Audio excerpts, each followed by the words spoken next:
Ladies and gentlemen, welcome to the National Timely Action Hour podcast.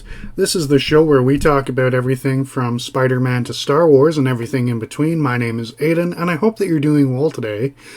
So, this episode is going to be my personal top 10 favorite Spider-Man story arcs. So, feel free to disagree with me in the comments section, and if you're new to this show, please subscribe and share this with your friends if they're interested in this sort of content. And if you'd like to see me review some of these story arcs, you can follow me on youtube.com. My channel is called The National Timely Action Hour. And follow me on Facebook, Twitter, Instagram, Reddit, Discord, and Blue Sky.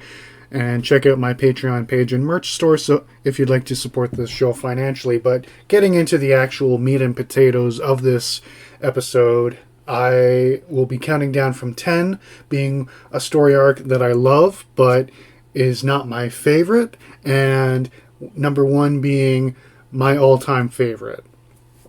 Now, again, feel free to disagree with me, but at number 10 I have the Alien Costume Saga. Now this is a bunch of disjointed, disconnected stories that just happen to be when Spider-Man is wearing the alien costume, but they all come to a head when he gets rid of it.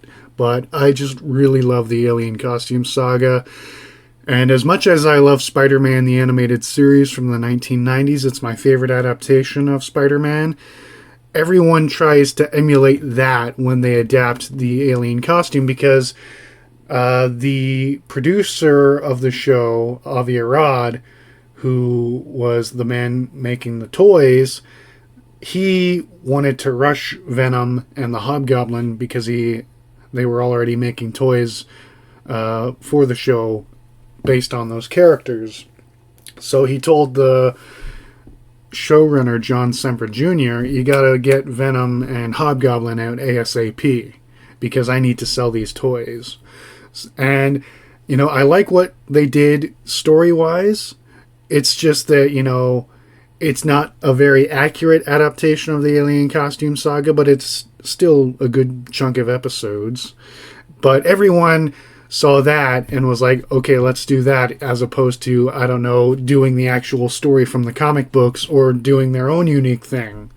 But that's neither here nor there. I still love the original story, but yeah, it's just a bunch of disconnected stories that happen to be when he's wearing the black costume. At number 9, I have How Green Was My Goblin. This is when Norman Osborn finds out Norman Osborn finds out who Peter Parker is, and he reveals himself to be the Green Goblin to Spider-Man. And it's just a great story arc, in my opinion. And at number 8, I have Return of the Sinister Six.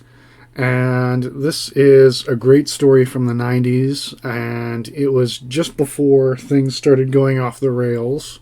And it's just a very fun action story. Speaking of fun action stories, at number 7 I have Spider-Man Torment. This is the first arc of the adjectiveless Spider-Man series.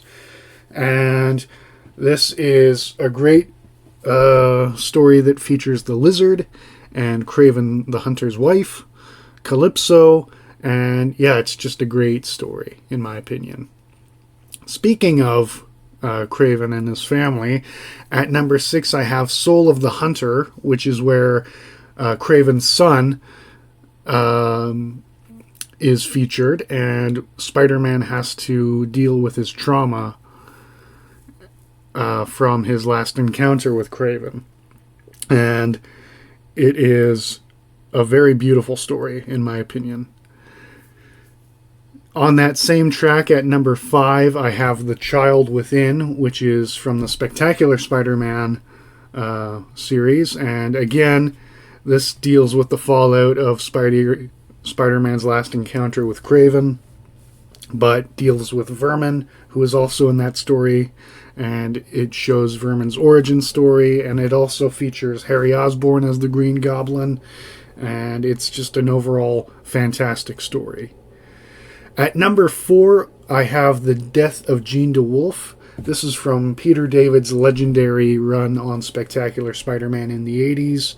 And this is a tragic story, and it's very film noir inspired, and I think that it's very well written, and the art is very good. This is where Daredevil learns Spider-Man's identity, and yeah, I cannot recommend it highly enough. At number 3, I have The Night Gwen Stacy Died. This is a classic story. The shift from the Silver Age to the Bronze Age had happened earlier, but a lot of people point to this, incorrectly so, not to be smug or, that guy, but this story came out in 1973. The Bronze Age started in 1970 when Green Arrow's sidekick, Speedy, became addicted to heroin. And around that same time, Harry Osborn became a pill popper. And once you started dealing with drug use, that's when the Bronze Age started. But, The Night Gwen Stacy Died, tragic, classic, beautiful story.